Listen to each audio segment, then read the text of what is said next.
Hello there. Your trip is just around the corner. I saw you had a bunch of questions, so I thought it'd be easier if I just went over the itinerary with you. That way, I hope to answer most of your questions. And of course, if anything else pops up, just let me know. I'm going to share my screen and we can see the itinerary together.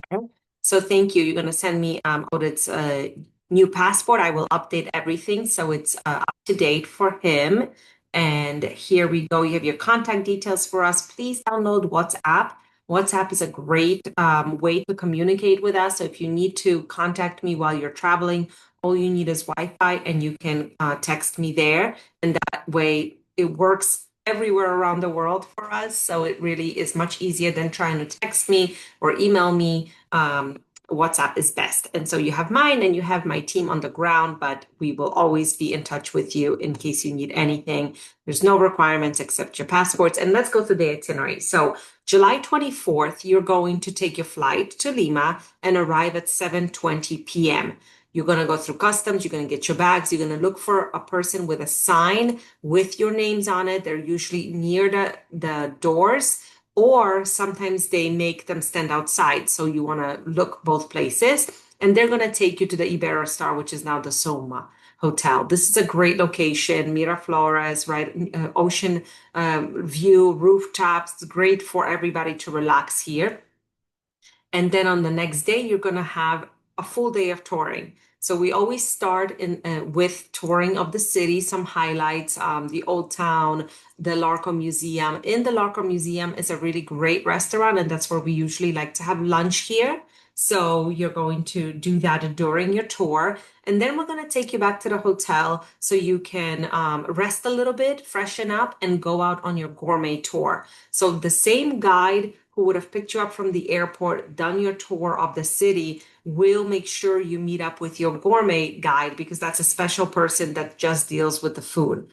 This is continuation of a touring of Lima. So you're going to go to Huacapuclana ruins. You're going to go to Barranco neighborhood, which is a great place for walking, beautiful street art there as well, and a lot of galleries and museums. And as you go, you're going to eat like a local. So you're going to have milkshakes, you're going to have treats at the ruins, you're going to have maybe pisco sours, or you're going to have some little things that are known, like ceviche in Lima. So you're not going to particular restaurants that you have listed, but of course, we should make a reservation. If you want to eat well, Lima's the place to do it. So I'm going to make sure to see what tables are available because some of those restaurants, like El Central, is the number one restaurant in the world. Usually 3 or 4 months sold out in advance, the seats. So we'll see what's available on July 25th for you, and then arrange the table for you, and you can take a taxi or we can have a driver take you, things like that. And now, July 26th, we are going from Lima to Cusco, which is our 1 hour flight. But once you get to Cusco, this is the highest altitude of your trip. So it is highly recommended not to spend your first night in Cusco because the altitude it's a huge change from sea level in Lima to Cusco. So that's why we always bring everybody to Sacred Valley. That's one of the reasons. The other reason for going to Sacred Valley is because there are so many amazing places to explore there. So before your children go off to their program, it will be so lovely to have some experiences with them. So when you arrive, even though it's a 2 hour drive, it's really touring. You're going to go to a farm to table lunch. You're going to go to Chinchero. You're going to go to Marasan Marai, which is Inca salt terraces and salt mines. So they're so stunning for photography. They're easy to walk around, very few steps, a little bit up and down, but not hard on that first day of high altitude. So we always suggest doing something like this when you arrive and avoiding being in Cusco. It makes a huge difference. This also means that Sacred Valley will be a hub for the two of you for a few days. So you're going to be there for that first day at the Inca Terra, which is, you'll love this property. The views are amazing. You step outside and it's just mountains all around. Again, I wanted you to experience that with your whole family before the girls go off to their program. So then the next day, July 27th, we're going to drive back to to drop the girls off. It's probably going to be like an hour and 20-minute drive because we're not going to be touring along the way. And we're going to, since we're already in the city, we're going to go to the market. We're going to go to some of the ruins and things like that around Cusco. That because you're already there. So what? So I'm trying to avoid a lot of driving back and forth. But then in the evening, we're going to return to our hotel, return to our casita, have beautiful views, have dinner there, and not check in and out of hotels.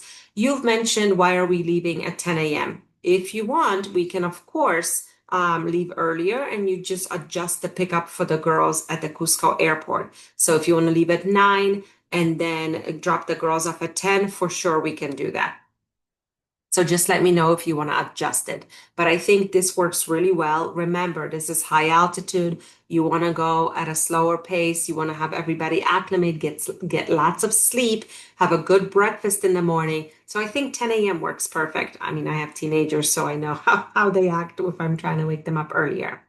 And then you're going to continue touring. So you have 3 nights in Sacred Valley, 3 nights at the Inca Terra, beautiful property. You're not checking in and out.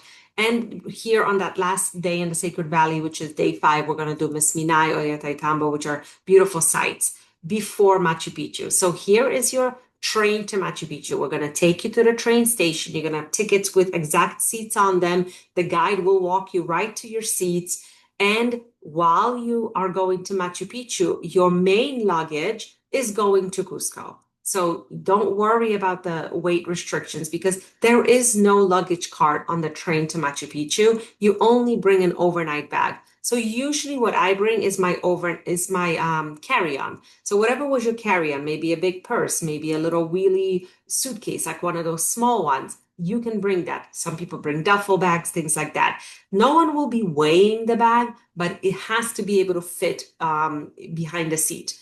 So it needs to be on a smaller scale. So what do you need for your Machu Picchu? So you're going to be dressed for Machu Picchu because when you arrive, you're going to go right to the ruins. You're going to need your pajamas, medicine, toothpaste, things that you need for the evening, for the night, and a change of clothes for the next morning. So not that much. It fits in a typical bag. If you need, you will have been in Sacred Valley for 3 nights. There are amazing local woven duffel bags, and you can buy one and use that for your day to Machu Picchu. When you arrive in Machu Picchu, your bag will be taken to the hotel. You don't lug all of your luggage to the ruins themselves, so you don't have to worry about that. This is something that we do every day. It runs like clockwork, so the guides will know what to do and how to prepare you. Now, your luggage, when you're dropped off at the airport, when you're dropped off at the train station, your luggage will go to the Cusco Hotel. The Cusco Hotel does this for all of our clients, and they will lock up your luggage and it will be waiting for you when you return from Machu Picchu. So that is how that works. I'm so sorry if it confused you or made you a little bit nervous about the luggage.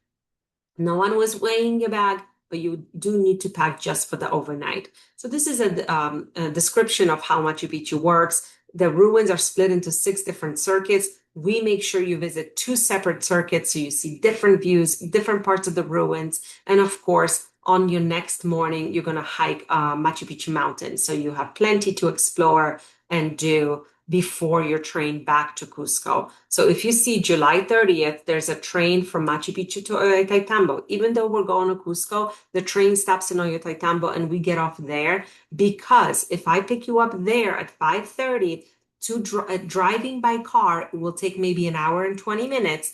But if we were to sit on the train and continue all the way to Cusco, it will take about 2.5 hours because once the train arrives closer to Cusco, it goes at a very, very slow pace. It stops a lot. There's goats at the road and there's very, very rugged roads. So we always pick you up in Ollantaytambo and take you by car because it's much faster, much more comfortable, and less stressful. And so in Cusco, that's where your luggage will be waiting. So you will only be separated from your luggage for one night.